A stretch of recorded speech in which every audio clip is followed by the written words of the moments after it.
The tech that I'm most excited about is AR glasses. It's just one of those things where I am just looking forward to seeing all the different stuff getting down to the size of sunglasses.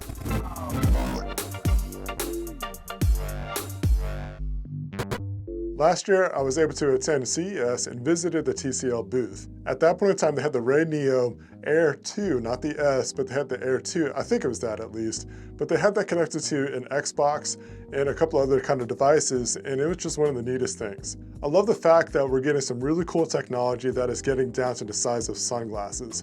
I use Ray-Ban Meta glasses on a regular basis. I love using those as BTS glasses. There's so much more capabilities even just with those. And then we got this. AR glasses that you're able to consume entertainment and game in a whole different way. It's just getting to the point where we're getting close to Tony Stark level technology, and that's just exciting to me. I've loved phones for a while now. It's been one of my favorite pieces of tech for like a decade at this point. I'm not saying that phones are boring right now. It's not as innovative as what it used to be. I think you could agree with me.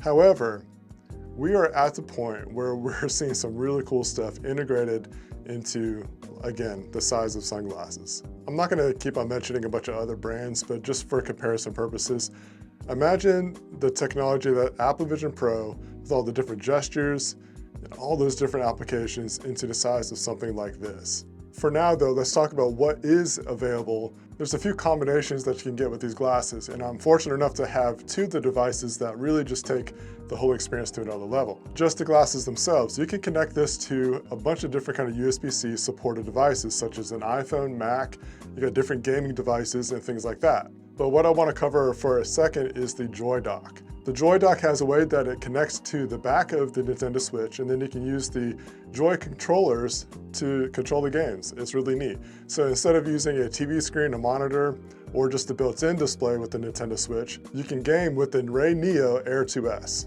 If you think about it, you got the glasses on, and then you got your Switch wherever, and you're connected with your remotes and you're just gaming. It's just a lightweight, nice experience. You can kick back anywhere and game without having to worry about where you're located or someone else watching your screen, anything like that. It's just pretty cool to me. Another really cool gadget that you can connect to this is the Google TV Buddy. Well, it is a pocket Chromecast in, I don't know if you want to put in your pocket, but it's this portable. It's the size of a small TV remote. So you're able to connect all your Google TV account and stuff, all those different kind of apps. It's got a shortcut to YouTube and Amazon Prime Video, along with speech and voice recognition commands. You got the quick launch settings, so if you want to go right to a different kind of app, personally, I like to go to YouTube TV. If you've navigated a Google TV or a Chromecast, you'll be very familiar with the setup. It's actually pretty easy. And once you get all that going, you just enjoy the entertainment like you have with your TV, just in your eyeballs now. The Google TV Buddy, you're able to have a micro SD card so you can expand your storage. So you're able to load your own media, have your offline media, so that way if you're not around an internet connection, you can still enjoy some videos, some movies, whatever that you put on to there, you can enjoy it that way. This is rated to get about 5 hours of battery life, but you're able to connect it to a USB-C charging port and use power in that way. I don't know if you want to stick around that long with that on your face that much, but you're able to do it if you need to.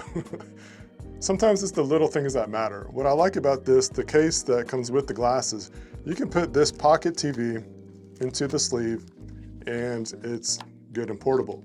Close it up and then you got your whole entertainment package in this small pouch. The practical ways that I can really see these being used is in a few different scenarios. One is travel. I think it'd be one of the best ways to travel, and you don't have to have like this big iPad. You don't have to have another screen, your hotel TV. You can literally have this in your backpack and not be taking up a bunch of space. So that's another cool thing. So it's very travel friendly. My first thought would be like the airplane. Like you could watch your screens, no one else is watching your screen. You ever been in one of those situations where, I mean, I'm not watching weird movies or anything like that, but you're on the plane and you got all these people's screens around. I'm guilty of it at times, just glancing over to see what someone else is watching, or just, giving my eyes a break from looking straight ahead. And, you don't have that kind of privacy with those screens on the built-in airplane TVs. But with these glasses, you're the only one that can see what's going on. I mean, audio-wise, you're obviously gonna wanna hear the thing, the airplane noise, so I would suggest still using like Bluetooth, noise-canceling headphones or earbuds in order to enjoy that entertainment. Another practical use that I could see with this is like at work, not during work, but during a break time. In a sense, I could be hands-free, have a pretty cool display, enjoy my meal, and watch whatever videos I wanna watch. Typically it's YouTube or TikTok. I mean, another situation it could be is like you're wanting to watch something that someone else doesn't want to watch that is in the family room's TV, and you can watch what you want. For example, my kids don't want to watch football like I do on Sundays or Saturdays when college football's on. I can watch my game, still be in the room, and they can watch what they want to watch. Is it getting to a point where we're watching everything individually? That aside, I think those are some examples that you could probably picture yourself into as well. I'm about to go back to CES, and I'm planning on using these as my entertainment device when I'm at the airport, on the airplane, hotel room, so on and so forth. I think, it's not gonna take up a lot of space, like I said, so why not? Let's bring it along and see how I like it. So RayNeo, they say that this is a 201-inch screen in front of your face. It doesn't feel like you're at the movie theater with that kind of large screen in front of you, but basically, if you got sunglasses on, and those are all screens, which is basically this, it fills up the frame. And I don't think anybody else has explained it that way. So it fills the frame. That's the best way to explain how big the screen is on these. They're not 4K, they're 1080p. However, because of how close they are to your eyeballs, the resolution is still very clean and crisp. So I really got no complaints about that. To add to that crispy visual experience, you have a 120 Hertz refresh rate. That's really good, especially for the gaming experience. And as far as brightness goes, so I've used this in a few different situations where I was inside, I was against a window, I was looking around, and the brightness is just fine. Whether you're in a dark environment or bright environment, you're still gonna be able to see the screen just fine. So part of the whole experience is getting it fitted correctly. And there's many ways to get this done. They're very flexible, so they're gonna wrap around your head without a problem, and it's not gonna feel like it's gonna weigh down on your face a lot because they are lightweight.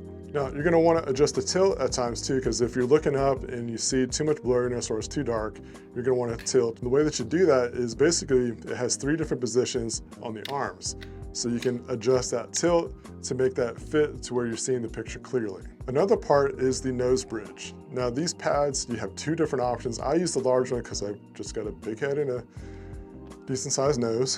But besides that point, that actually has some different points that you can have when you adjust it. So it's got different positions pulling in or out that you can adjust these. So like I said, you've got many different ways to get this adjusted and fitted to your own face, which leads to a better viewing experience. There's still gonna be a little bit of fuzziness on the very edges, like on the peripherals kind of side of the screen. It's not crisp and clear all the way to the edge. So once you got it fitted, once you got it wrapped on your head and feeling good, there's a few different controls that you have with this. So you've got volume controls on the left side, and then you got a menu button that's right next to the volume rocker. On the right side is your brightness adjustment, and it's just that easy. Like you go up and down, get to the brightness that you prefer. It's got quad speakers for a great stereo experience. Now, it's not gonna be like directly in your ears. That's kind of obvious. But for the type of speakers that these are one of the best I've ever experienced. And on top of that, with that note, you have a quiet mode or a whisper mode. And you can enjoy your entertainment that you're consuming without disturbing someone next to you. And then lastly, the port on the right side is where the USB-C cable that comes with it is where you're gonna connect it. Now you're gonna take the angle side and connect that to the glasses, and then the other end of the USB-C cable will connect to whatever device that you're trying to use. One of the coolest features that it doesn't have is that you don't have to worry about powering these things. Like you don't have to charge them up. It uses the power of whatever device that you have it connected to.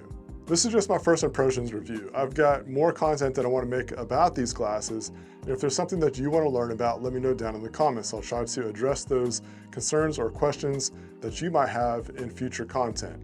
At the very least, I'll answer it down in the comments and reply to whatever you're saying. If you found that this video is helpful to you, please subscribe, hit that notification bell, hit a like, all that kind of stuff really helps out the channel a lot. And until then, I'll catch you next video. Thanks for watching.